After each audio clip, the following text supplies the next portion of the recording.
Chapter 1, My first home. The first place I can remember well was a pleasant field with a pond of clear water in it. Trees made shadows over the pond, and water plants grew at the deep end. On one side was another field, and on the other side we looked over a gate at our master's house, which stood by the roadside. At the top of our field were more tall trees, and at the bottom was a fast-running stream. While I was young, I lived on my mother's milk, but as soon as I was old enough to eat grass, my mother went out to work during the day and came back in the evening. There were 6 other young horses in the field, although they were older than I was. We all galloped together round the field, and had great fun. But sometimes the others would kick and bite. They are young farm horses and haven't learned how to behave, my mother told me. You are different. Your father is well known, and your grandfather twice won the most important race at Newmarket. Your grandmother was quiet and gentle, and you have never seen me kick or bite, have you? I hope you will grow up to be gentle and a willing worker, and never bite or kick. I have never forgotten my mother's advice. She was a clever and sensible old horse. Her name was Duchess, but our master often called her Pet. He was a good, kind man, and my mother loved him very much. Whenever she saw him at the gate, she trotted across. He used to pat her and say, "Well, old Pet, and how is your little darky?" I was a dull black color, so he called me Darky. He sometimes brought a piece of bread for me, or a carrot for my mother, and I think we were his favorites. When I was 2 years old, something happened which I have never forgotten. It was early spring, and there was a light mist over the trees and fields. I and the other young horses were feeding at the lower end of the field when we heard the distant cry of dogs. The oldest among us lifted his head to listen. "There are the hounds," he said, and immediately raced off. The rest of us followed him to the top of the field, where we could see several fields beyond. My mother and another old horse were standing near. "They've found a hare," said my mother, "and if they come this way, we shall see the hunt." Soon the dogs were all racing down the field next to ours, making a loud sound at the top of their voices. After them came men on horses, some in green coats, and all galloping as fast as they could. Suddenly, the dogs became silent and ran around with their noses to the ground. "They've lost the smell of the hare," said the old horse. "Perhaps it will escape." But the dogs began their sound again and came at full speed towards our field. Just then, a hare, wild with fear, ran towards the trees. The dogs jumped over the stream and ran across the field, followed by the huntsman. 6 or 8 jumped their horses over the stream, close behind the dogs. Before the hare could get away, the dogs were upon her with wild cries. We heard a terrible scream, and that was the end of the hare. One of the men picked her up and held her by the leg. She was covered in blood, but all the huntsmen seemed pleased. I was so greatly surprised that at first I did not see what was happening by the stream, but when I did look, I saw a sad sight. 2 fine horses were down, one in the stream and the other on the grass. One rider, who seemed unhurt, was climbing out of the water, but the other lay quite still. "His neck is broken," said my mother. "I can't understand why men are so fond of this sport. They quite often hurt themselves and ruin good horses, all for one hare that they could get more easily some other way. But we are only horses, and don't know why men do these things." They carried the dead rider to our master's house, and I heard afterwards that it was George Gordon, the only son of a local landowner, and a fine young man. A man from the village came to look at the black horse on the grass. The animal was in great pain and one of his legs was broken. The man began to feel the horse all over, then he shook his head. Someone ran to our master's house and came back with a gun. Soon after, there was a loud bang and a terrible cry, then all was still.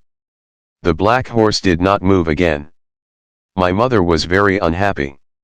"I've known that horse for years," she said. "His name was Rob Roy. He was a good brave horse.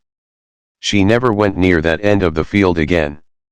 Not many days after, we heard the church bell and saw a long, strange black carriage, pulled by black horses. They were taking the body of young George Gordon to the churchyard to bury him. He would never ride again. I never knew what they did with Rob Roy, but it was all for one little hair. Chapter 2, Vertwick Park. I was beginning to grow handsome. My coat was fine and soft, and was a shiny black. I had one white foot, and a pretty white star on my forehead. When I was 4 years old, Mr. Gordon came to look at me. He looked closely at my eyes, my mouth, and my legs, and then I had to walk and trot and gallop for him. When he has been trained, Mr. Gordon said to my master, he will do very well. To train a horse is to teach him to wear a saddle, and to carry a man, woman, or child on his back. The horse must also learn to wear a collar, and to stand still when it is put on, then to have a carriage fixed behind him, and to go fast or slow, whichever his driver wishes. He must never bite or kick or talk to other horses, and must always do what his master tells him, however tired or hungry he feels. Like all horses that have grown up, I had to wear a bit and bridle. A bit is a great piece of cold hard metal, as thick as a man's finger, which is pushed into a horse's mouth between his teeth and over his tongue, with the ends coming out at the corners. It is held there by straps which go over the horse's head, under his neck, round his nose and under his chin. Reins, which the rider holds, are fastened to each end of the bit. Slowly, with my master's kind words and gentle ways, I learned to wear my bit and bridle. Next there was the saddle. My master put it on my back very gently, then fixed the straps under my body, speaking quietly to me all the time. Then one morning, he got on my back and rode me round the field on the soft grass. He did this every day until I was used to it. Then he took me to the village where a man fixed metal shoes onto each hoof. My feet felt heavy and strange, but I got used to this too. There were more new things to wear. First, a heavy collar on my neck, and a bridle with great side pieces against my eyes, called blinkers. With these on, I could only see in front of me. But in time I got used to everything, and could do my work as well as my mother. For a fortnight, my master sent me to a neighbor's farm for another kind of training, which was very useful to me. One field was next to the railway and had sheep and cows in it, and I was put in among them.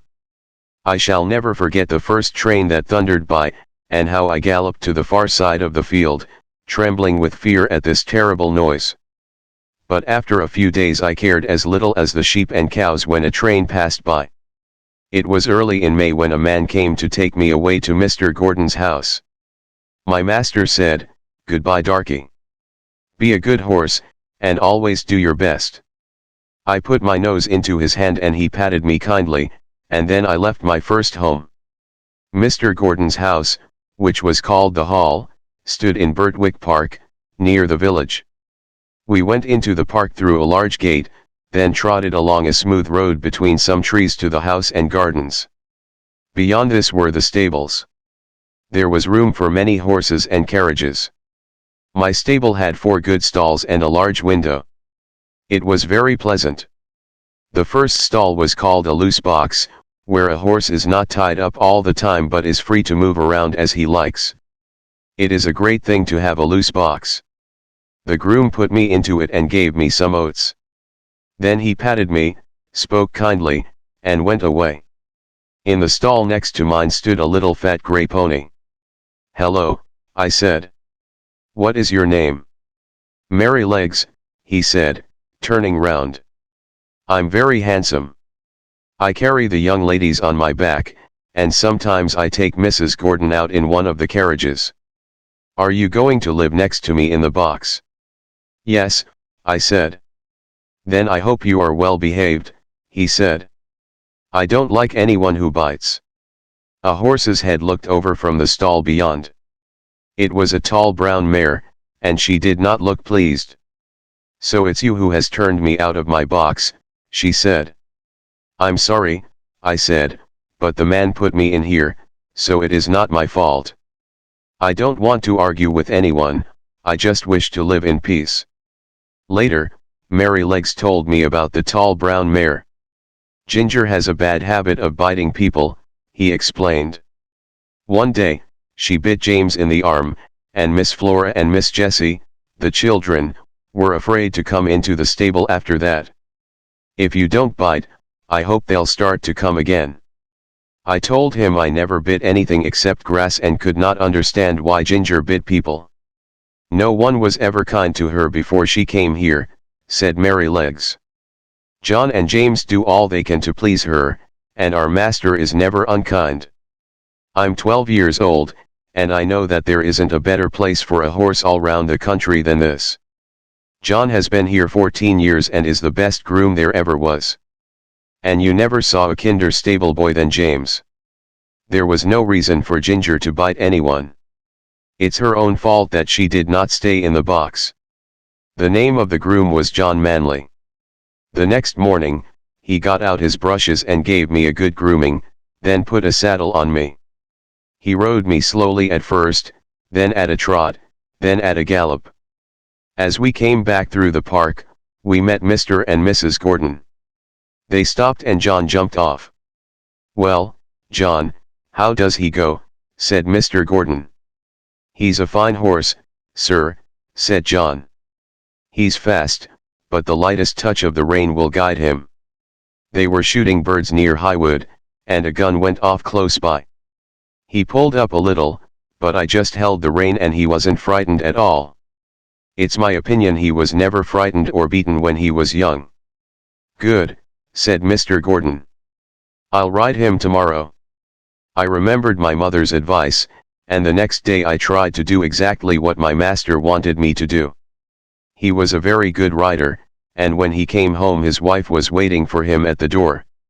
How do you like him, my dear? She asked. I have never ridden a more pleasant horse, answered Mr. Gordon. What shall we call him? What about Blackbird, like your uncle's old horse, said his wife. He's far handsomer than Blackbird, said Mr. Gordon.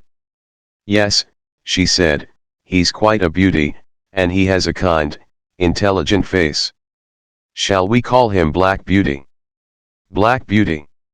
Why, yes, I think that's a very good name, said Mr. Gordon. John went into the stable and told James. I'd call him Rob Roy, said James, if it did not remind everyone of the past. I never saw two horses more alike. That's not surprising, said John. Didn't you know that Farmer Gray's old Duchess was the mother of them both? So poor Rob Roy who was killed at the hunt was my brother. Now I understood why my mother was so unhappy when he died. John was very proud of me, and seemed to know just how a horse feels. And James was kind too. A day or two later, I went out in the carriage with Ginger. I wondered how we would get on together, but I found it easy to trot along beside her. Merrylegs was a happy little pony and was everyone's favorite. We were soon great friends and I became quite happy in my new home. Chapter 3, Ginger's Story, What More Could I Want? Freedom. For the first 4 years of my life I had a large field where I could gallop around at full speed, with no straps, no bit, and no blinkers. Now I stood in a stable, night and day, except when I was wanted for work, and sometimes when John took me out, I felt so strong, so full of life, that I wanted to jump or dance. Calm down, boy, he would say. Then, as soon as we were out of the village, he would let me trot fast for a few miles. Some grooms punished a horse for getting too excited, but not John. He knew how to control me with only the sound of his voice, and I was very fond of him. Sometimes we did have our freedom in the field for an hour or two. This was on fine Sundays in the summer, because the carriage never went out on Sundays. It was wonderful. The grass was cool and soft to our feet, and the air was so sweet. And we could gallop or lie down or roll over on our backs, or do what we liked. One day Ginger asked me about my old home and my training. When I finished telling her, she said, life has been different for me. I was taken from my mother when I was young, and there was no kind master like yours to look after me. I had a bad time when I was trained. Several men caught me in a corner of the field and one held my nose so hard that I could only just breathe. Then another pulled my mouth open to put the bit in, and I was pulled along and beaten from behind. They didn't give me a chance to understand what they wanted. The old master, Mr. Ryder, knew about horses, but he gave up most of the business to his son, who was tall and strong, but not gentle. They called him Samson, and he said that no horse could throw him out of the saddle. One day, he made me run round the field on a long rein until I was very tired and miserable.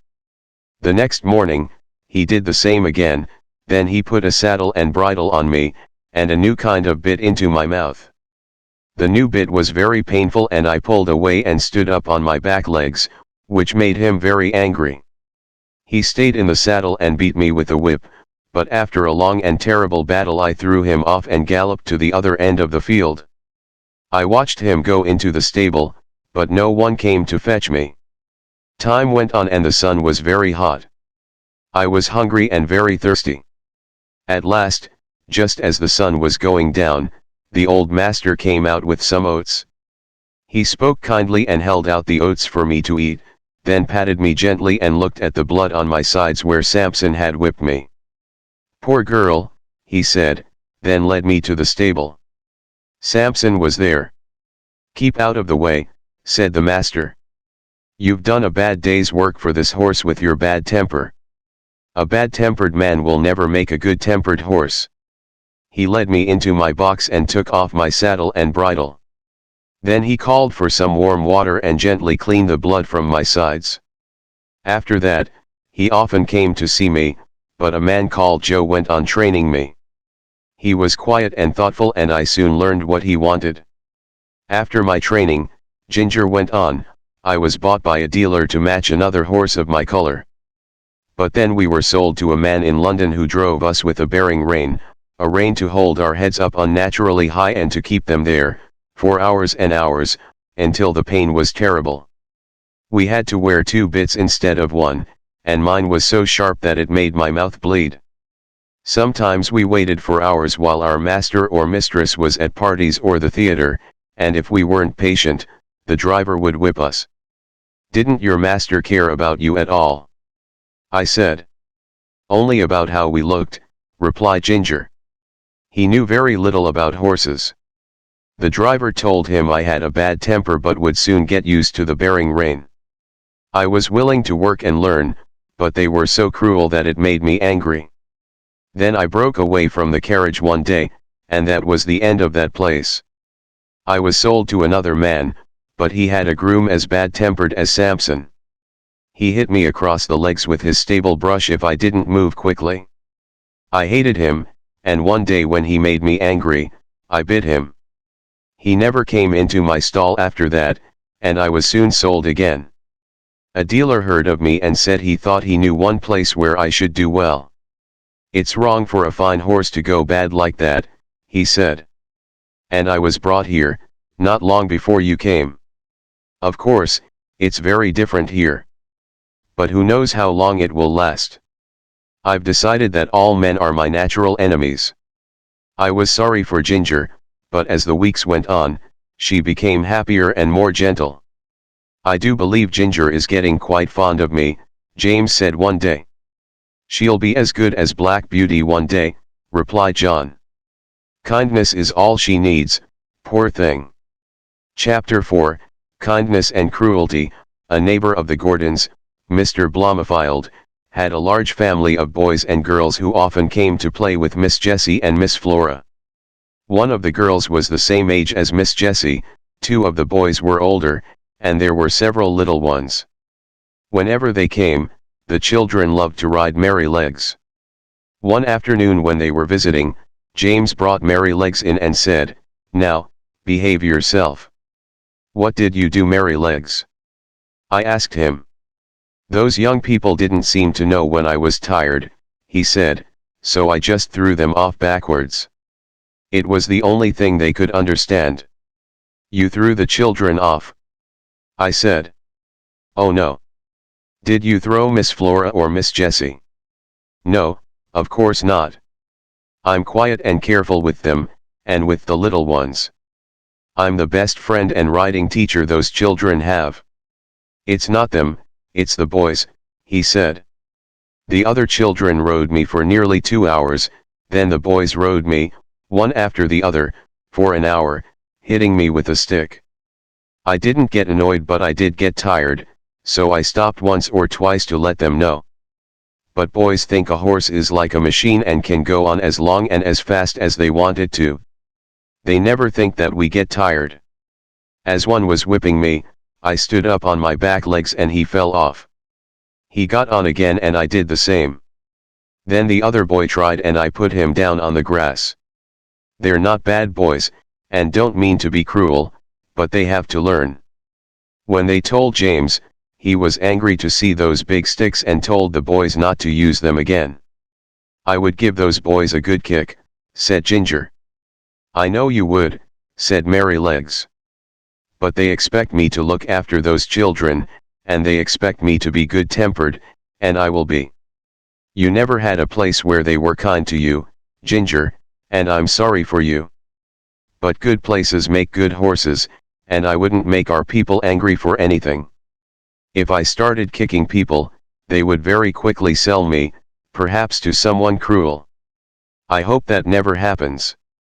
I often wondered why Sir Oliver, the oldest horse in the stable, had so short a tail, only about 20 centimeters long, and one day I asked him, "Did you have an accident?" "It was no accident," he said, angrily. "My long and beautiful tail was cut off when I was a young horse. At that time, some owners thought it was fashionable." "How terrible!" I said. "Yes, terrible and cruel," said Sir Oliver.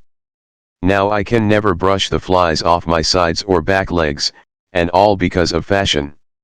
Some owners cut off the tails of their dogs to make them look brave, or cut their pretty little ears to make them look fashionable.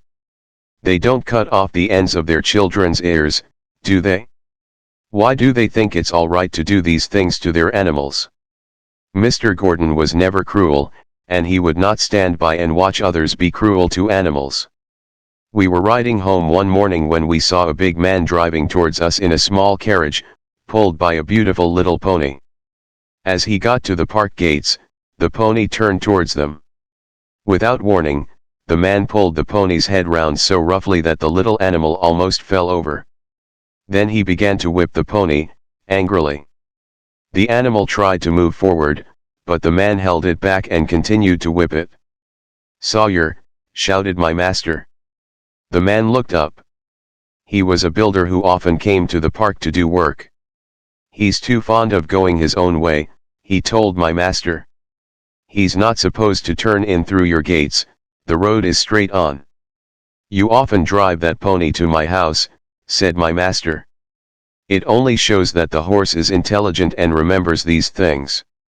How could he know you weren't going there today? I've never seen a horse beaten so cruelly or with so much anger. What will people think of you, Sawyer? As well as hurting the horse, you hurt your own good name. Do you want people to think of you as a cruel, bad-tempered man?" We went home slowly, and I could tell by his voice that the master was unhappy at what we had seen. Chapter 5, The Storm. One day in the autumn my master had to go to a distant town on business. John harnessed me to the carriage and the three of us went off. There had been a lot of rain, and the wind was very strong. When we came to the river, the water was so high it nearly reached the wooden bridge, and many of the fields were under water. In one low part of the road the water was halfway up to my knees. We got to the town and the master's business took a long time. It was late in the afternoon when we started back for home. The wind was much stronger, and as we drove through a wood, I heard my master say, "I've never been out in a storm as bad as this, John." Indeed, I thought so too, hearing the terrible noise of that wild wind in the trees. "I wish we were out of this wood," said my master. "Yes, sir," agreed John. "We don't want one of those branches coming down on top of us." But just as he finished speaking, there was a great noise of wood breaking, and a big tree came crashing down through the other smaller trees and fell across the road right in front of us. I was very frightened and I stopped immediately, but I didn't turn round or try to run away. John jumped out and quickly ran to my side. "What can we do now, John?" said my master. "We can't drive over the tree or get round it, sir," said John. "We'll have to go back to the crossroads, and take the longer road round to the wooden bridge. It will make us late, but the horse isn't tired." It was nearly dark when we got to the wooden bridge. We could see water over the middle of it, but this often happened when the river was high. But the moment my feet touched the first part of the bridge, I was sure something was wrong, and I stopped suddenly. "Go on, Beauty," said my master, and he touched me with the whip. I did not move, so he hit me sharply, but I would not go forward. "There's something wrong," said John, and he jumped from the carriage and began to look round. He tried to lead me forward. "Come on, Beauty, what's the matter?" Of course I could not tell him, but I knew the bridge was not safe. Just then a man ran out of the house on the other side of the bridge. "Stop! Stop!" he cried. "What's the matter?" shouted my master. "The bridge is broken in the middle," said the man, "and part of it was carried away.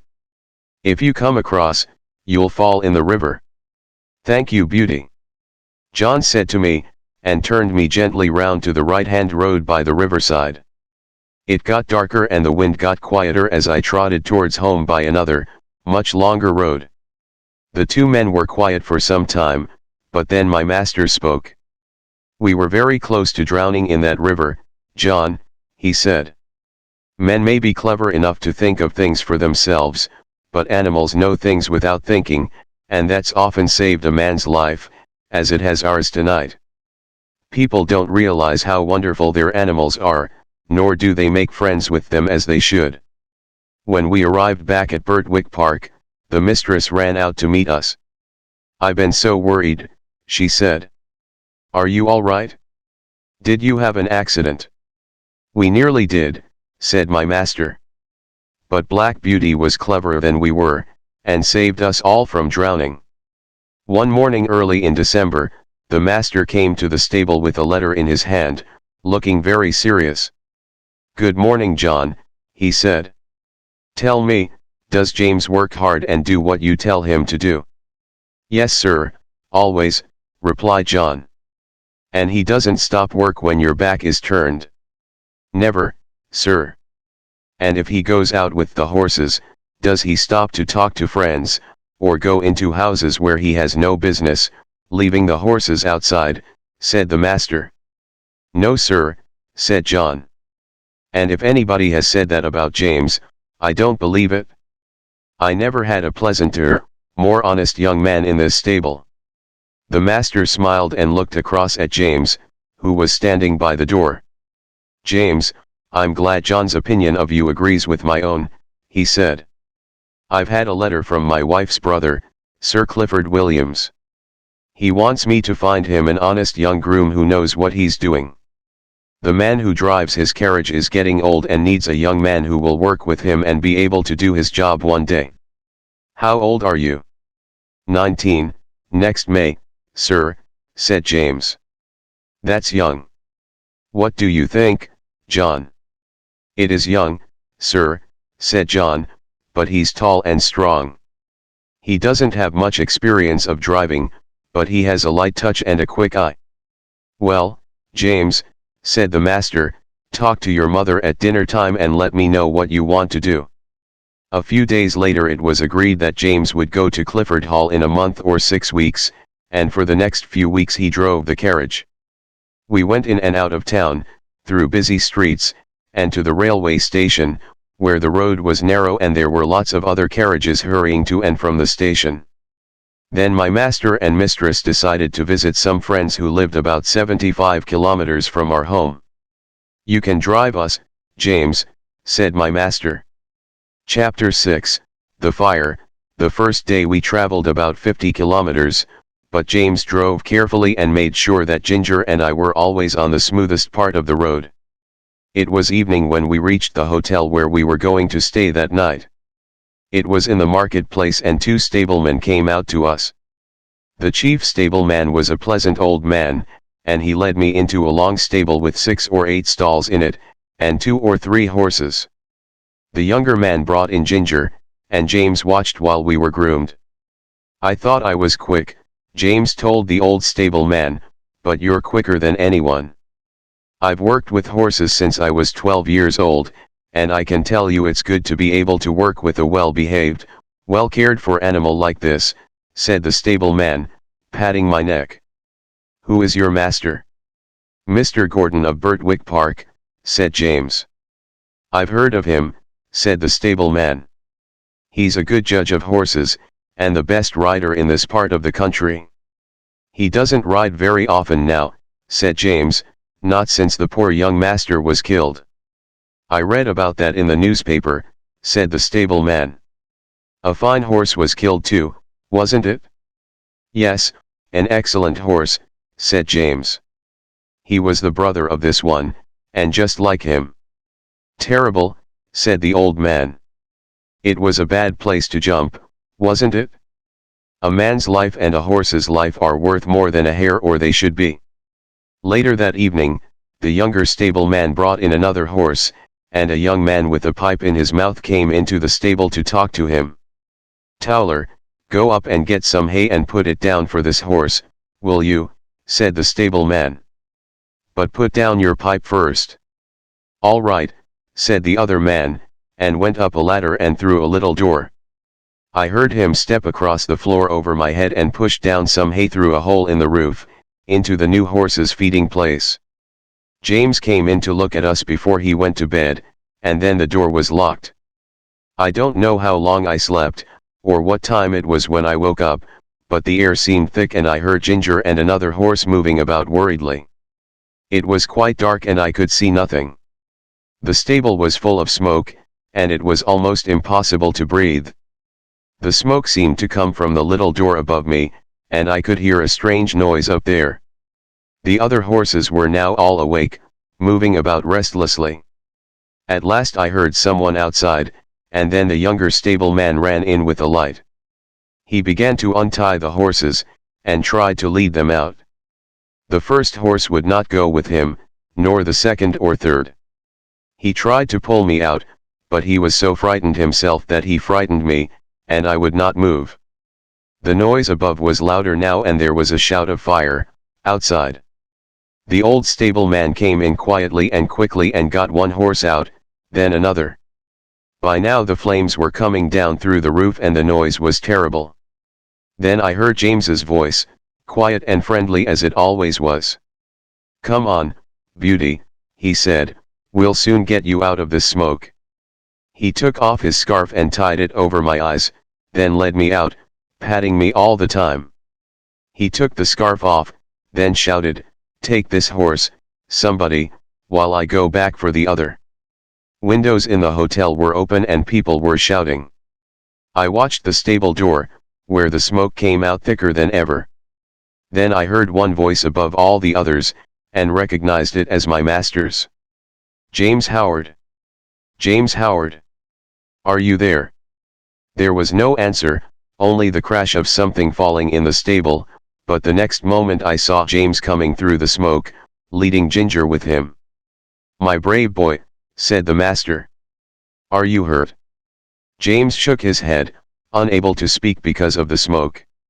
Suddenly, I heard the sound of wheels and galloping horses. It's the fire engine, shouted someone. 2 horses ran past me, pulling the heavy fire engine. The firemen jumped out, and we went quickly into the wide, quiet marketplace, out of their way. The master led us to a large hotel on the other side where a stableman came to take us in, then the master hurried off to find his wife. The next morning, he came to see how we were and to speak to James. I did not hear much, but James looked very happy and the master looked proud of him. How did the fire start? Someone said they saw Dick Towler go into the stable smoking a pipe, but that when Dick came out he didn't have it. The young stableman said that he asked Dick to go up the ladder to put down some hay, but also told him to put down his pipe first. Dick said that he did this, but nobody believed him. James said the roof and floor had all fallen in and only the black walls were standing. The two poor horses who could not get out were buried under the fallen roof. Chapter 7, Joe Greene. The rest of our journey was very easy, and the next evening we reached the house of our master's friend, where a groom took us to a comfortable stable. We stayed 2 or 3 days, then returned home. John was glad to see us, and we were glad to see him. "I wonder who will come in my place," said James. "Little Joe Greene," said John. "He's only 14.5, but he has a kind heart and wants to come, so I've agreed to try him for 6 weeks. The next day, Joe Greene came to learn all he could before James left. He was a nice happy boy and always came to work singing. But then the day came when James had to leave us. "I'm leaving a lot behind," he said sadly to John. "My mother, and you, a good master and mistress, and the horses. And I shan't know anybody at the new place." "It's hard to leave your home for the first time," said John, "but if you get on well, which I'm sure you will, your mother will be proud of you." Everyone was sorry to lose James, but Joe tried hard to learn, and John was pleased with him. One night I woke up to hear the stable bell ringing loudly. I heard the door open at John's house, and his feet running up to the hall. He was back quickly. "Wake up, Beauty," he said, coming into the stable. "We must go quickly now." And before I could think, he had the saddle on my back and the bridle on my head. The master was waiting at the hall door with a letter in his hand. "Ride for your life, John," he said. "Give this to Dr. White, then rest your horse and be back as soon as you can. Mrs. Gordon is very ill." Away went John and I, through the park, through the village, and down the hill. There was a long piece of flat road by the riverside, and John said, "Now Beauty, do your best." I needed no whip, and for 2 miles I galloped as fast as I could, perhaps even faster than my grandfather, who won the race at Newmarket. When we came to the bridge, John slowed me down a little and patted my neck. "Well done, Beauty," he said. Then I was off again, as fast as before. The air was cold and the moon was bright, and it was a pleasant night. We went through a village, then a dark wood, then uphill, then downhill, and after 12 kilometers, we came to the town. It was 3 o'clock when we stopped by Dr. White's door. John rang the bell, then knocked on the door like thunder. A window was pushed up and Dr. White's head appeared. "What do you want?" he said. "Mrs. Gordon is very ill," said John. "You must come at once, or she'll die. Here's a letter." The doctor was soon at the door. "My horse has been out all day and is exhausted. Can I take yours?" "My master told me to rest him," said John, "but take him if you think it's best, sir." "I'll soon be ready," said the doctor. John stood by me and patted my neck. I was very hot. Then the doctor came out with his riding whip. "You won't need that, sir," said John. "Black Beauty will go until he drops." The doctor was a heavier man than John, and not so good a rider, but I did my very best. Joe was waiting at the gate and the master was at the hall door. He did not say a word. The doctor went into the house with him, and Joe led me to the stable. My legs were shaking and there was not a dry hair on my body. The water ran down my legs and I was hot all over. Poor Joe. He was young and knew very little. He did the best he could, cleaning my legs and my chest, but he did not put a warm cloth on me. He thought I was so hot that I would not like it. He gave me some cold water to drink, then he gave me some food and went away. Soon I began to shake and tremble with cold, and I ached all over. I wished John was there, but he had 12 kilometers to walk, so I tried to sleep. After a long time, I heard John at the door. I gave a low cry, and he was at my side in a moment. I could not tell him how I felt, but he seemed to know immediately. He covered me with 3 warm cloths, then ran for some hot water and made me a warm drink. John seemed very angry. "Stupid boy," he said to himself, over and over again. "No cloth put on, and I suppose the water was cold too. Boys are no good." I became very ill, and could not breathe without pain. John looked after me day and night, and my master often came to see me too. "My poor beauty," he said one day. "My good horse, you saved your mistress's life." "Yes, you saved her life." I was very glad to hear that. John told my master that he never saw a horse go so fast. One night, Tom Greene, Joe's father, came to help John give me my medicine, then stayed for a while. At first both men were silent, then Tom said, "John, please say a kind word to Joe. The boy is heartbroken, he can't eat his meals, and he can't smile. He knows it's his fault Beauty is ill, but he did his best. He says if Beauty dies, no one will ever speak to him again. But he's not a bad boy." After a short pause, John said, "I know he meant no harm, but I'm proud of that horse, and I hate to think his life may be thrown away like this. But I'll give the boy a kind word tomorrow, if Beauty is better." I heard no more of this conversation, as the medicine did well and sent me to sleep, and in the morning I felt much better. Joe learned quickly after this, and was so careful that John began to give him many things to do. One day, John was out and the master wanted a letter taken immediately to a gentleman's house about 5 kilometers away.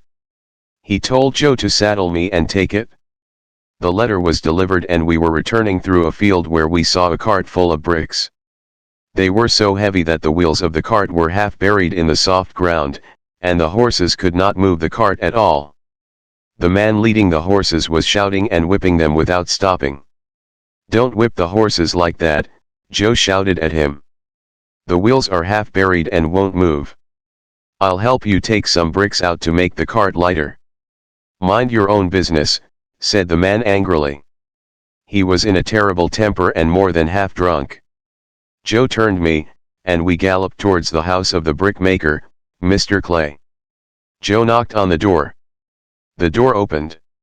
"Hello, young man," began Mr. Clay. "There's a man in your field whipping 2 horses to death." Joe told him, his voice shaking with anger. I told him to stop, but he wouldn't. I offered to help him lighten the cart, but he refused.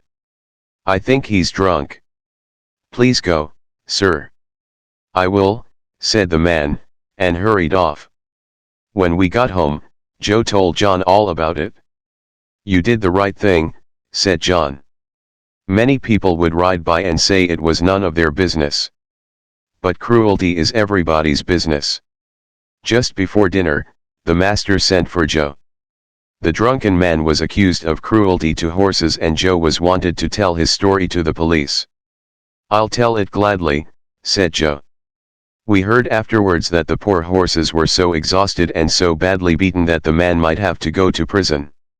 Joe came across and gave me a friendly pat. "We won't allow cruelty, will we, old friend?" he said. And he seemed to have grown up suddenly. Chapter 8, Earl Park. I lived at Vertwick Park for 3 happy years, but then changes came. Our mistress was often ill and the doctor advised her to go and live in a warm country for 2 or 3 years. Everyone was very sorry, but the master immediately started making arrangements to leave England. John did his work silently and sadly, and Joe didn't sing any more. Then we heard that the master had sold Ginger and me to an old friend of his, Lord Grey. Mary Legs was given to the neighbor, Mr. Blomefield, and Joe was employed to look after him. John was offered several good jobs but he wanted to wait and look around. "I want to train young horses," he told the master. "I cannot think of anyone more suitable for that work than you, John," said the master. "If I can help you in any way, write to me." The next morning, John took Ginger and me to Earl Park where Lord Grey lived. There was a very fine house and lots of stables. John asked for Mr. York, who was going to be our new driver. Mr. York was a good-looking man of about 40, with a voice that expected to be obeyed. He called a groom to take us to our boxes, then invited John to have a drink with him. We were taken to a pleasant stable and put in boxes next to one another, then we were groomed and fed. Half an hour later, John and Mr. York came to see us. Mr. York looked at us carefully. "Is there anything you want to mention about them, Mr. Manley?" he said. "I don't believe there's a better pair of horses in the country," said John, "but they're not alike. The black one has the most perfect temper I've ever known. The other was badly treated before she came to us, but has grown better tempered in the last 3 years. We've never used a bearing rein with either of them." "They'll wear one here," said York. "Lady Grey follows the fashion, and if her horses are not reined up tight, she doesn't like it." "I'm sorry to hear that," said John. He came to pat each of us for the last time. I held my face close to him, which was all I could do to say goodbye. And then he was gone, and I have never seen him since. Lord Grey came to look at us the next day and seemed pleased. He heard what John had said about us. "Keep an eye on the mare," he said to York. "Don't make the bearing rein too tight at first, and I'll mention it to my wife." In the afternoon, we were harnessed to the carriage and Lady Grey came out and looked at us. She was a tall, proud-looking woman and did not look pleased, but she said nothing and got into the carriage. The bearing rein annoyed me but did not pull my head any higher than I was used to carrying it. I was worried about Ginger, but she seemed quite happy. But the next afternoon when Lady Grey came down the steps, she said, "York, you must put those horses' heads higher, they don't look nice." "I'm sorry, my lady," said York, "but they have not been reined up for 3 years. But if it pleases you, I can take them up a little more." "Do that," she said. That day we had to pull the carriage up a steep hill. I wanted to put my head forward to make the work easier, but I couldn't. "Now you can see what it's like," said Ginger, when we came back. "If it doesn't get any worse, I shall say nothing. But I won't have the rein pulled up tight." Each day the bearing reins were shortened a little more, then one day Lady Grey came out later than usual and said, "York, when will you get those horses' heads up? Pull them up at once, and let's have no arguing." York came to me first and made the rein very tight. Then he went to Ginger. But the moment he took off the rein in order to shorten it, she stood up on her back legs. York and the groom could not control her. She kicked herself out of the carriage and fell down, kicking me on the leg as she went. York sat on her head to keep her still and shouted, "Let the black horse out! Undo the carriage! Cut the harness!" The groom cut me out of the harness and hurried me back to my box, then ran back to York. I was angry and my leg hurt, and I felt that I wanted to kick the first person who came near me. Soon after, Ginger was led in by 2 grooms. York was with her and came to look at me. "I knew those bearing reins would cause trouble," he said to himself. He saw where I had been kicked and washed the place gently with hot water to help the pain. Lord Grey was angry when he heard what had happened. He blamed York for taking orders from the mistress, and York said that he would take orders only from Lord Grey himself from now on. But things went on the same as before, except that Ginger was never put into the carriage again. I pulled it with a horse called Max who was used to the tight rein. But those 4 months pulling Lady Grey's carriage were terrible. The sharp bit cut into my tongue and mouth, the rein hurt my neck and made it difficult to breathe, and I felt tired and very miserable. In the spring, Lord Grey and some of his family went up to London and took York with them. 2 daughters remained at the Hall. Lady Harriet never went out in the carriage, and Lady Anne preferred riding on horseback with her brother or cousins. She chose me for her horse and I enjoyed these rides, sometimes with Ginger, sometimes with Lizzie, a horse liked by the young gentlemen. There was a gentleman called Blantyre staying at the Hall, who always rode Lizzie and was so pleased with her that Lady Anne wanted to try her. "I don't advise it," said Blantyre. "She's too easily frightened for a lady to ride." "My dear cousin," said Lady Anne, laughing, "I've been riding horses since I was a baby and have followed the hounds many times. Now, help me up." So Blantyre helped her into the saddle, then climbed on me. Just as we were moving off, Lady Harriet asked for a message to be taken to Dr. Ashley in the village. The village was about 2 kilometers away, and the doctor's house was the last one in it. Blantyre got off to open the gate for Lady Anne, but she said, "I'll wait here for you." He went off and we waited. There was a field with an open gate on the opposite side of the road, and at that moment some young horses came trotting out. They were wild and excited, and there was a boy behind them, waving a large whip. Suddenly, one of the young horses ran across the road, and banged into Lizzie's back legs. She gave a violent kick, nearly unseating Lady Anne, and immediately galloped away at full speed. I gave a loud neigh for help and made a noise with my feet, until Mr. Blantyre came running out of the doctor's house. He saw Lizzie and Lady Anne, now far away down the road, and quickly jumped into the saddle, and we raced after them. For about 2 kilometers the road was straight, then it turned to the right before becoming 2 roads. Long before we came to the bend, Lady Anne was out of sight. Which way had she gone? A woman was in her garden, looking up the road. "Which way?" shouted Blantyre. "To the right," cried the woman. Away we went, up the right-hand road. We saw her for a moment, then she was gone again round another bend. Several times we saw her, but lost her again. Then we came to some rough land, very uneven and full of holes in the ground, the worst possible place for galloping. On this open ground we could now see Lady Anne clearly, her long hair flying out behind her in the wind, and slowly we began to catch up. There was a wide ditch ahead and I was sure it would stop them, but without a pause Lizzie jumped it, and fell. I cleared the ditch and landed safely. Lady Anne was lying on the ground, not moving. Blantyre jumped down beside her and called her name, but there was no reply. Her face was white and her eyes were closed. "Annie, dear Annie, do speak," he cried. There were 2 men cutting grass close by and they saw Lizzie galloping away without a rider and came across. "Can you ride?" Blantyre asked one of them. "I'm not a good horseman, sir," he said. "But I'll do my best."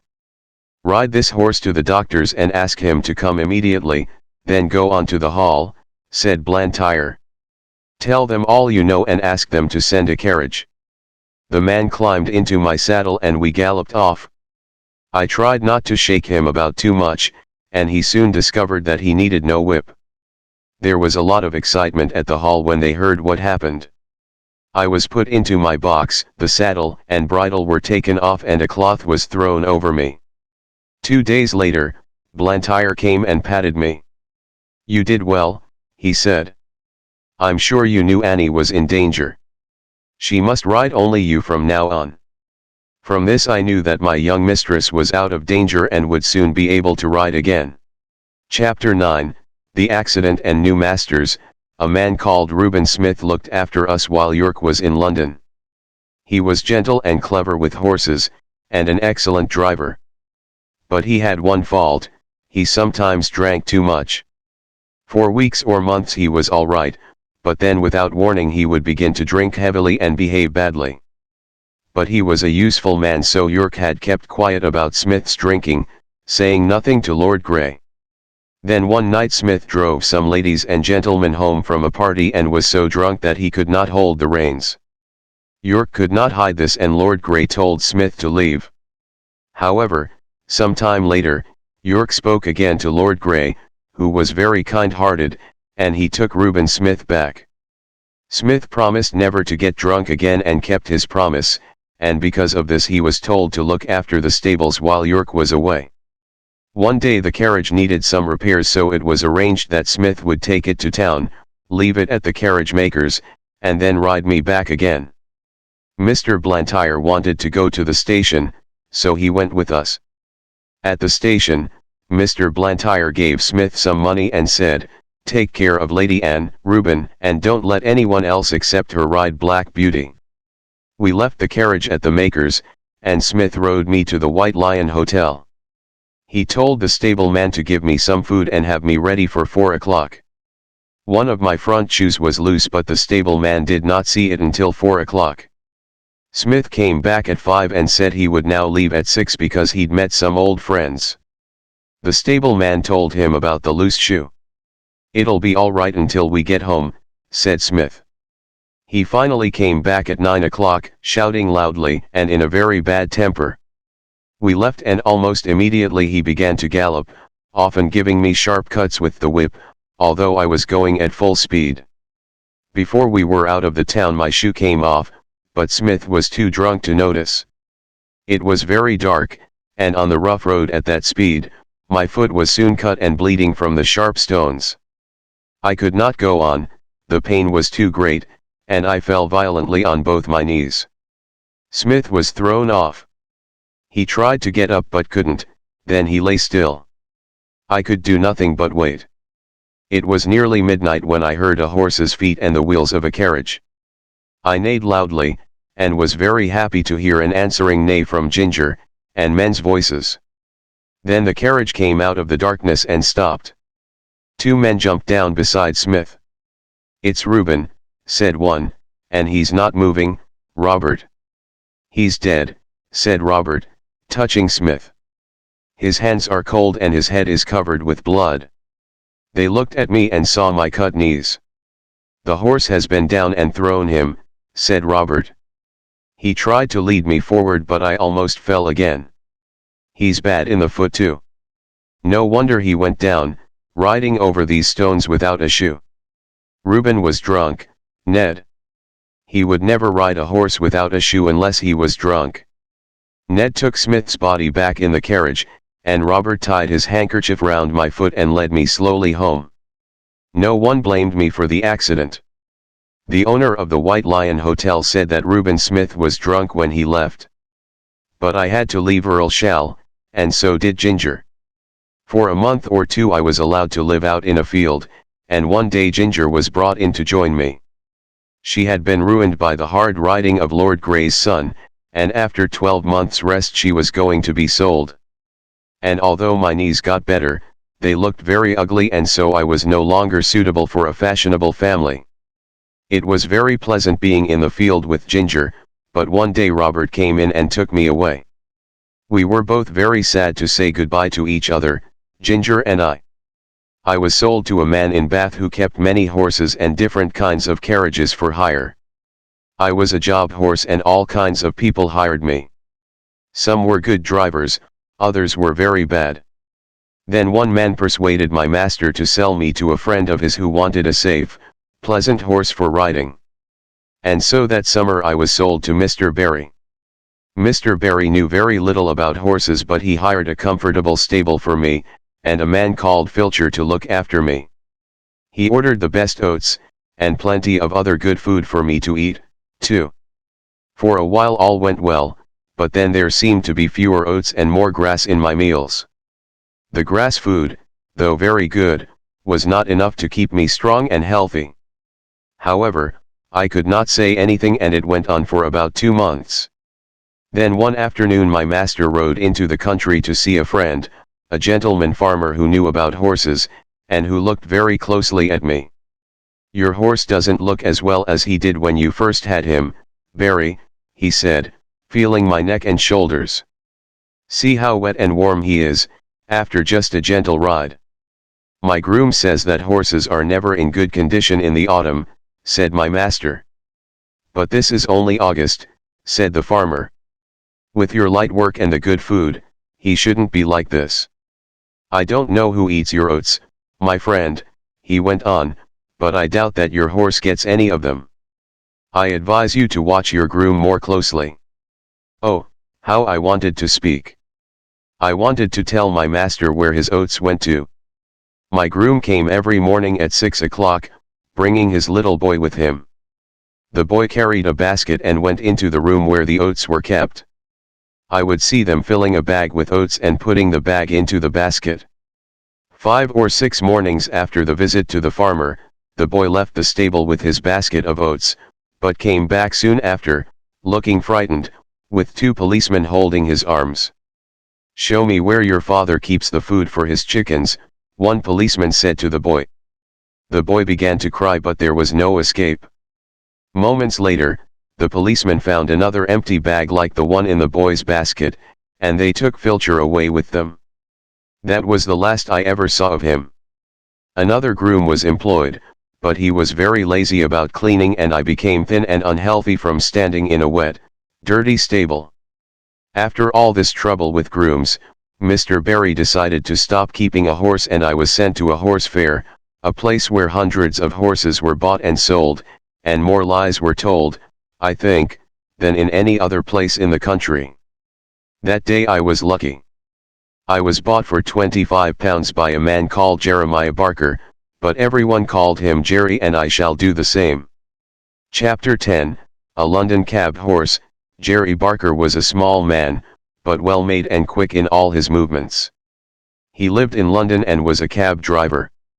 Jerry's wife, Polly, was a little woman with smooth dark hair and dark eyes. His son, Harry, was nearly 12 years old, and was a tall, good-tempered boy. His daughter, Dolly, was 8, and she looked just like her mother. Jerry had his own cab and 2 horses, which he drove and groomed himself. His other horse was a tall, white animal called Captain. The next morning, Polly and Dolly came to see me. Harry had helped his father since early that morning and had already decided that I would be a good horse. Polly brought me a piece of apple and Dolly brought me some bread. "We'll call him Jack, after the old one," said Jerry. "Shall we, Polly?" "Yes," she said. "I like to keep a good name going." Captain went out in the cab all morning and I went out in the afternoon. Jerry took a lot of care to make sure that my collar and bridle were comfortable, and there was no bearing rain. We went to the cab stand where the other cabs were waiting for passengers, and took our place at the back of the last cab. Several of the other drivers came to look at me. "Too handsome," said one. "You'll find something wrong with him one morning." Then a man in a grey coat and grey hat came up. His name was Grant, and he looked a happy, sensible kind of man. He had been longer on the cab stand than any of the other men, so they let him through to have a look at me, and waited for his opinion. He looked me all over very carefully, then said, "He's the right kind for you, Jerry. I don't care what you paid for him, he'll be worth it." My first week as a cab horse was very hard. I was not used to London, the noise, the hurry, the crowds of horses, carts and carriages. But Jerry was a good driver and soon discovered that I was willing to work and do my best. He never used the whip on me, and we soon understood each other as well as a horse and man can do. Jerry kept his horses clean and gave us plenty of food and fresh water, and on Sundays we rested. I never knew a better man than my new master. He was kind and good-tempered, like John Manley. Harry was clever at stable work and always wanted to do what he could. Polly and Dolly came in the morning to brush out the cab, and to wash the glass, while Jerry gave Captain and me a grooming. There was a lot of laughing and fun between them, which all helped to keep Captain and me happy. The family came early in the morning because Jerry did not like lateness. It always made him angry when people wanted him to drive hard because of their own lateness. Polly and Dolly cleaned the cab, while Jerry gave Captain and me a grooming. One day, 2 wild-looking young men called to him. "Cabby, hurry up, we're late for our train at Victoria. Get us there in time for the 1 o'clock train and we'll pay you double." "I will take you at the usual speed, gentlemen," said Jerry. "Extra money doesn't pay for extra speed." Larry's cab was standing next to ours. He opened the door and said, "I'm your man, gentlemen. My horse will get you there all right." And as he shut them in, with a smile at Jerry, he said, "He always refuses to go faster than a trot." Then, Whipping his horse hard, he went off as fast as he could. Jerry patted me on the neck. "Extra money won't pay for that kind of thing, will it, Jack?" he said. Although he was against hard driving to please careless people, he always went at a fair speed and was not against going faster if there was a good reason. I remember one morning we were on the stand waiting for a passenger when a young man carrying a large suitcase went by. He stepped on a piece of apple which lay in the road, and fell down heavily. Jerry ran across the road and helped him up, then took him into a shop to sit him down. Some time later, the young man, looking white and ill, came out again and called Jerry, so we went across the road. "Can you take me to the Southeastern Railway?" he said. "My fall has made me late, and it's very important that I don't miss the 12 o'clock train. I'll pay you extra if you can get me there in time." "We'll do our best, sir," said Jerry, and helped him into the cab. It was always difficult to drive fast in the city in the middle of the day, when the streets were full of traffic, but Jerry and I were used to it, and no one was faster at getting through the carriages and carts, all moving at different speeds, going this way and that way. In and out we went, as fast as a horse can do it. And we got to the station just as the big clock showed 8 minutes to 12. "We're in time," said the young man, happily. "Thank you, my friend, and your good horse, too. Take this extra money." "No sir," said Jerry. "Thank you, but it isn't necessary. I'm glad we were in time, now hurry and catch your train." When we got back to the cab stand, the other men were laughing because Jerry had driven hard to the train. "How much extra did he pay you, Jerry?" said one driver. "Nothing," said Jerry. "He offered me extra but I didn't take it. If Jack and I choose to have a quick run now and then, that's our business and not yours." "You'll never be a rich man then," said Larry. "Perhaps not," said Jerry, "but I'll be a happy one." "And you, Larry," added Mr. Grant, "will die poor, because you spend too much money on new whips, beating your poor horse until it's exhausted, and then you have to buy another one." "Well, I've never had good luck with my horses," said Larry. "And you never will," said Mr. Grant. "Good luck is very careful who she travels with, and mostly chooses those who are kind and sensible, that's my experience, anyway." He turned round again to his newspaper, and the other men went back to their cabs. Winter came early, with snow, rain or strong winds almost every day for weeks. Jerry sometimes went to a coffee shop near the cab stand, and sometimes Dolly came with some hot soup that Polly had made for him. One cold windy day, Dolly was waiting for Jerry to finish his soup when a gentleman came towards us. Jerry started to give the soup bowl back to Dolly and was just going to take off my warm cloth when the man said, "No, finish your soup, my friend. I can wait in the cab until you've finished." Jerry thanked him, then came back to Dolly. "That's a real gentleman, Dolly," he said. "He has time and thought for the comfort of a poor cab driver." Jerry finished his soup, then we took the man to Clapham. After that, he took our cab several times, and often came to pat me. It was very unusual for anyone to notice a cab horse, and I was grateful. Another day, the gentleman saw a cart with 2 horses standing in the street. The driver was not with them and I don't know how long they had been standing there. However, they decided to move on a few steps. Suddenly, the cart driver ran out of a building and caught them. He seemed very angry and began to whip the horses hard, even beating them around the head. Our gentleman saw him and walked quickly across. "Stop that at once, or I'll call the police," he said. The driver was drunk and he began to shout, but he stopped whipping the horses. Meanwhile, our gentleman wrote down the name and address that was on the side of the cart. "Why do you want that?" shouted the driver. Our gentleman didn't answer. He came back to the cab. "Many people have thanked me for telling them how their horses have been used," he told Jerry. "I wish there were more gentlemen like you, sir," said Jerry. They're needed in the city. Chapter 11, Goodbye to Old Friends. One day we were waiting outside one of the London parks when a dirty old cab drove up beside ours. The horse was brown, with bones that showed through her coat. I was eating some hay and the wind took a little of it her way. The poor animal put out her long thin neck and picked it up, then turned and looked for more. There was a hopeless look in her dull eye and I wondered where I'd seen her before. Then she looked straight at me. "Black Beauty, is that you?" she said. It was Ginger. But how different she looked. Her face, which was once so full of life, was now miserable and full of pain, and her breathing was very bad.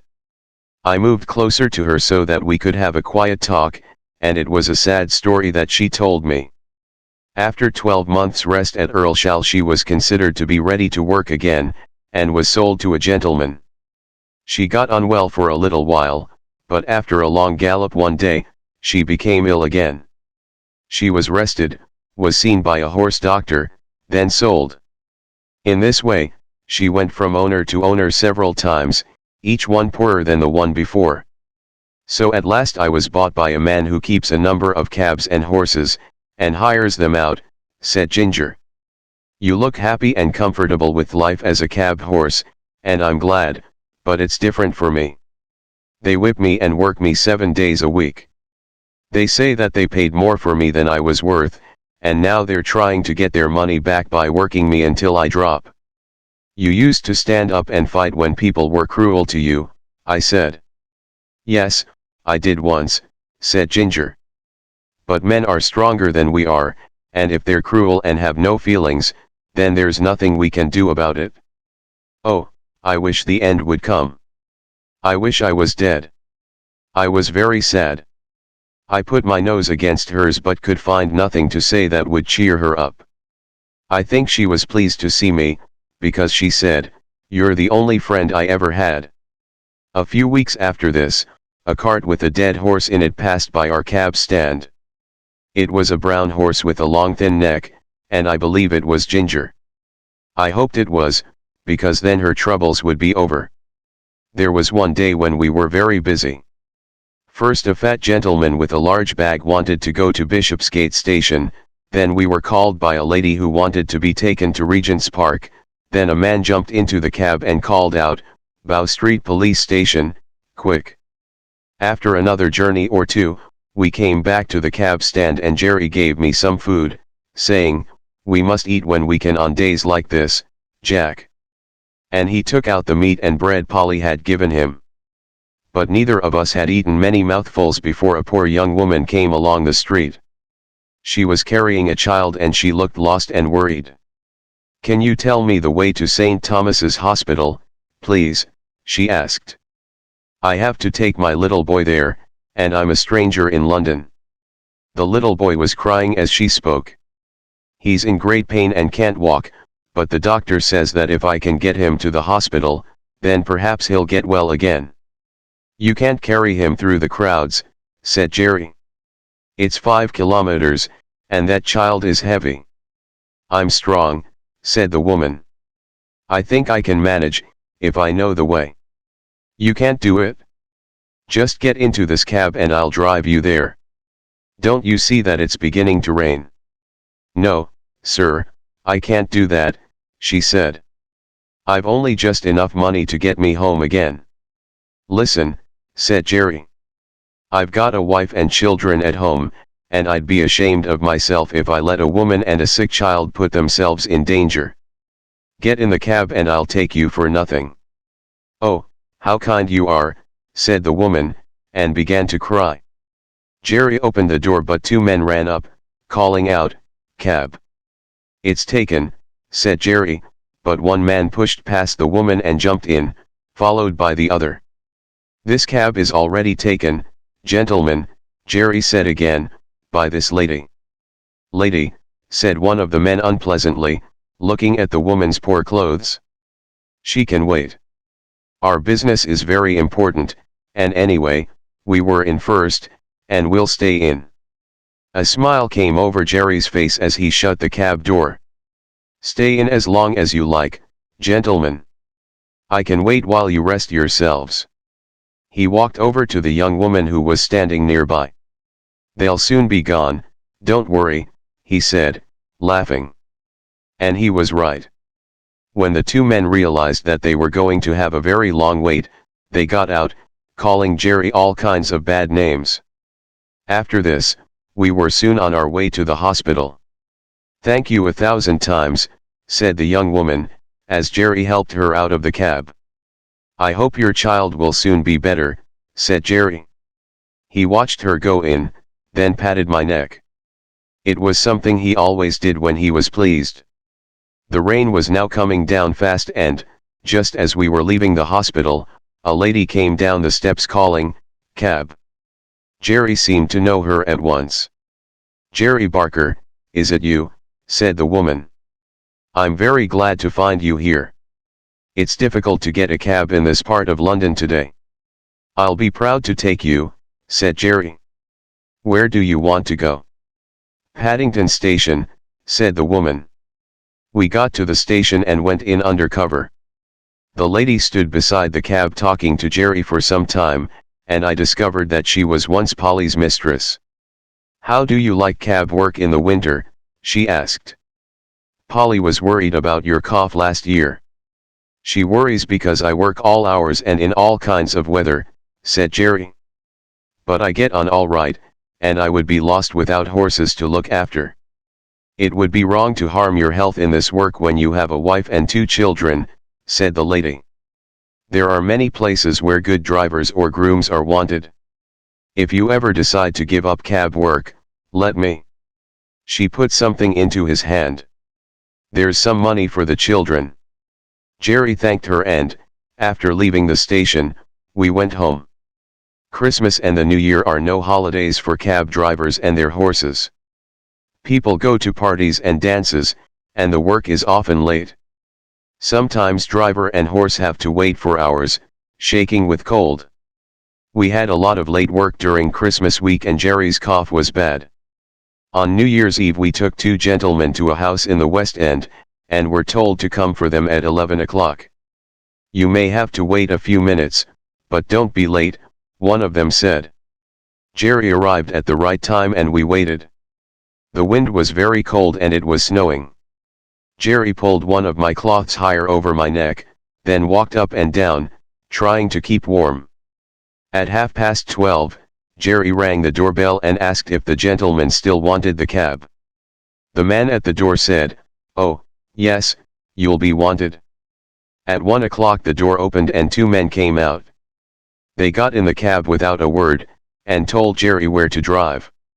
It was 3 kilometers away, and when the men got out they didn't say they were sorry for the long wait, but they were angry when Jerry made them pay for the extra waiting time. But it was money hard earned. When we got home, Jerry could not speak, and his cough was terrible, but he groomed me and made sure that I was warm and comfortable. It was late the next morning before anyone came, and then it was only Harry. He cleaned us and gave us our food but was very quiet. Later that morning he came again, and this time Dolly came with him. She was crying, and I discovered from their conversation that Jerry was dangerously ill. 2 days passed, and only Harry and Dolly came to the stable. On the 3rd day, Mr. Grant from the cab stand arrived when Harry was in the stable. "I won't go to the house, boy, but how is your father?" he said. "He's very bad," said Harry. "I'm sorry to hear that," said Mr. Grant. "He's the best man I know." But when he came the next day, Harry was able to tell him, "Father is better today. Mother hopes he will get over it soon." "Thank God," said Mr. Grant. He was a kind man, and did a lot to help the family during this time, because while Jerry was ill, he was earning no money, and we all had to eat. Jerry got slowly better, but the doctor said he must never do cab work again. The children talked a lot about what their mother and father would do, but a few days later Dolly ran into the stable to find Harry. "There's a letter from Mrs. Fowler, Mother's old mistress," said Dolly. "She wants Father to be her carriage driver, and we're going to live in a cottage in the country, with chickens, and apple trees, and everything. This was bad news for me.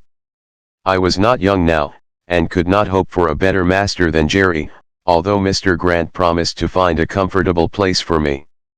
I never saw Jerry again and was very sorry to leave.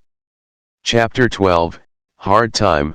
I was sold to a baker who Jerry knew, but the baker's cart driver was a man called Jakes, who drove with the bearing rein up. This made it difficult for me to pull a heavy cart, and I found the work very hard. One day, after 3 or 4 months of this, I was pulling the cart, which was much heavier than usual, up a steep hill. I had to stop several times to rest, which didn't please Jakes. "Move on, you lazy horse, or I'll make you," he shouted, and he hit me with his whip. After a few more meters, I had to stop again. The whip came down across my back once more and the pain was sharp. I was doing my best, but the driver was still punishing me cruelly, which seemed very unfair. Jakes was whipping me a third time when a woman hurried over and said, "Oh, please don't whip your horse like that. I think I can help, if you'll let me." Jakes laughed. "Oh. He can't use all his strength when his head is held back with that bearing rein," the woman went on. "If you take it off, I'm sure he'll do better." "Anything to please a lady," said Jakes, smiling. The rein was taken off and I moved my head up and down several times to help my aching neck. "Poor boy, is that what you wanted?" said the woman, patting me. She turned to Jakes. "If you speak to him kindly and lead him on, I believe he'll do better." Jakes took the rein, and I put down my head and moved on. I pulled the cart up the hill, then stopped to take a breath. "Well, that helped," said Jakes, "but if I went without a bearing rein all the time, the other cart drivers would laugh at me. It's fashionable, you see. It's better to start a good fashion than to follow a bad one," said the woman. "Many gentlemen don't use bearing reins now." She gave me another pat on the neck and walked on. After that, Jakes always took off my bearing rein when I was going up a hill, and that made my life easier. But pulling heavy carts day after day slowly began to exhaust me, and a younger horse was brought in to do my work. I was sold to another cab owner whose name was Nicholas Skinner. He was hard on his drivers, and they were hard on the horses. We worked long hours, had no Sunday rest, and it was a hot summer. My driver was just as hard as his master, and he had a cruel whip with something sharp at the end which often cut me and made me bleed. It was a terrible life, and sometimes, like poor Ginger, I wished I was dead. One day I nearly got my wish. We were at the railway station when a family of 4 people hired us. There was a noisy man with a lady, a little boy, a young girl, and a lot of heavy luggage. "Father," said the young girl, "this poor horse can't take us and all our luggage. He's too tired." "Oh, he's all right, miss," said my driver. He put a heavy box on the cab with the other luggage. "Father, please take a second cab," said the girl. "I'm sure this is very cruel." "Grace, get in at once, and don't be stupid," said her father. "The driver knows his own business." My gentle friend had to obey, and box after box was lifted up and put on the top of the cab, or next to the driver. Then the driver hit me with his whip and we moved out of the station. The cab was very heavy and I had not eaten or rested since early that morning. I did my best and got along quite well until we came to Ludgate Hill. By then I was exhausted, and the heavy cab was too much for me. My feet went from under me and I fell heavily, knocking all the breath out of me. I lay quite still because I could not move. Indeed, I expected to die. There were angry voices above me and luggage was taken off the cab, but it was all like a dream. I thought I heard the girl's voice saying, "Oh, that poor horse. It's all our fault." Someone loosened my bridle and collar, and another voice said, "He's dead, he'll never get up again." I heard a policeman giving orders, but I did not open my eyes. Cold water was thrown over my head, some medicine was put into my mouth, and I was covered with a cloth. I don't know how long I was there, but a man with a kind voice persuaded me to try to get up, and I managed it. Then I was gently led to some stables close by. That evening, I was taken back to Skinner's stables, and the next morning the horse doctor came to see me. "He's been worked too hard," said the doctor. "There's no strength left in him." "Then he must go for dog food," said Skinner. "I have no fields for sick horses.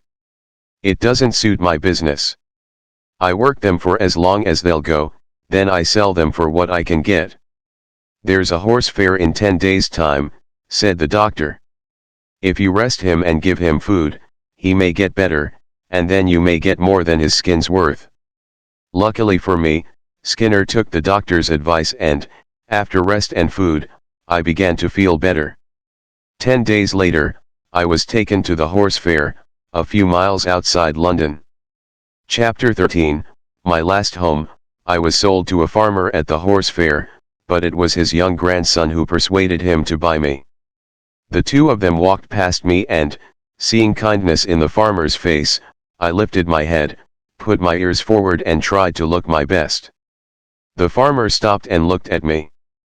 "There's a horse, Willie, that has known better days," he said. "Poor thing," said the boy. "Do you think he was ever a carriage horse, grandfather?" "Oh, yes," said the farmer. "Look at his fine head and the shape of his neck and shoulder." He reached out a hand and patted me on the neck. I put out my nose in answer to his kindness, and the boy gently put his hand against my face. "Look how well he understands kindness," said the boy. "Won't you buy him, and make him young and strong again?" The man who was selling me said, "The boy can recognize a good horse, sir. This one isn't old, just tired and thin from too much work. In 6 months, he'll be fine." £5 changed hands and, soon after, I was taken to my new home. The farmer gave orders for me to have hay and oats every night and morning, and I was let out into a large field in the daytime. Willie, the young boy, was responsible for me, and he came to see me every day, bringing carrots or apples.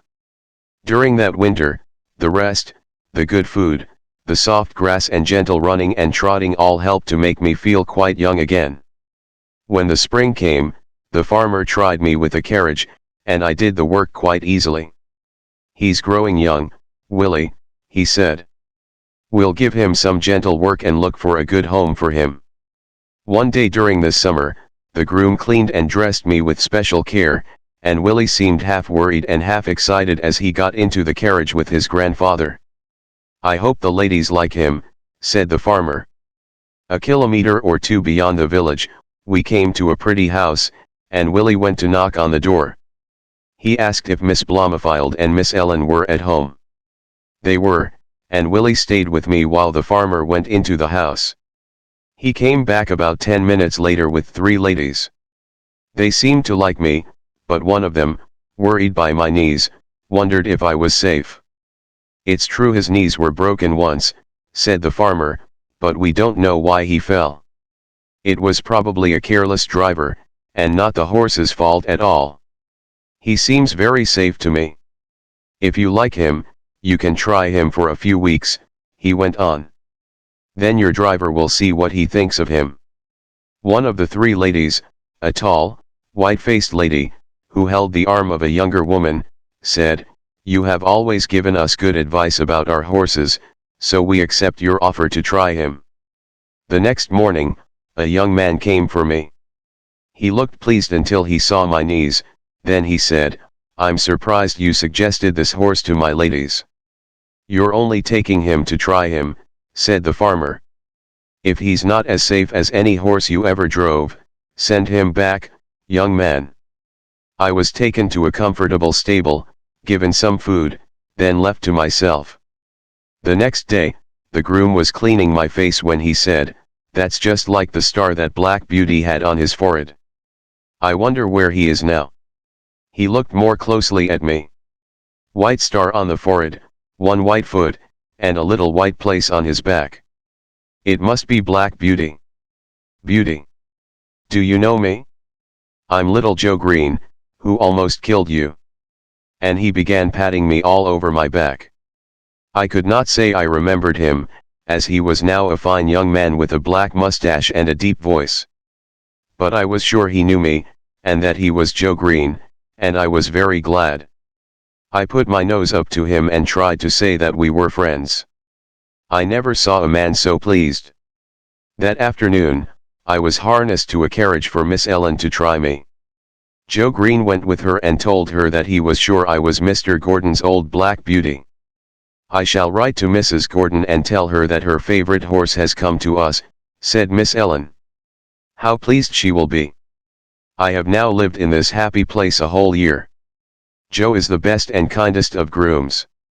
My work is easy and pleasant, and I feel my strength coming back again. The ladies have promised that they will never sell me, and so I have nothing to fear," and here my story ends. My troubles are all over, and I am at home, and often, before I am quite awake, I dream I am still in the field at Vertwick, standing with my old friends under the apple trees.